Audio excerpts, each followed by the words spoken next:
গরমে যদি থাকতে চান আরামে, হয়ে যাবে শান্তি আর শান্তি। আমরা কি শুনলাম? আপনাদের ঘরের ছেলে, অনেক স্মৃতিচারণ।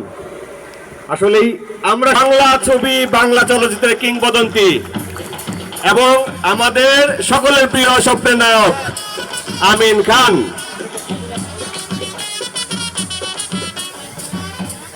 হ্যালো হ্যালো, আসসালামু আলাইকুম। আপনারা ভালো আছেন? কেন আছেন? যে আশা আছে আপনারাও পাবেন, এখনো অফার অন আছে, না পাবার কোনো কারণ নেই। আমি বিভিন্ন জায়গায় আপনারা শুনেছেন যে এই সিজন 22 যারা বিজয়ী হয় 10 লক্ষ টাকা পায়। এ পর্যন্ত আমি প্রায় 44, এটা 45 নাম্বার, 45 জনকে এই 10 লক্ষ টাকা এবং 20 লক্ষ টাকা হ্যান্ড ওভার করেছি। আমার সৌভাগ্য হয়েছে খুলনাতে দুবার আসার এই টাকা দেবার জন্য। এই দুইটি বারই আমি খালিশপুরে দেয়া হলো, বুঝলাম না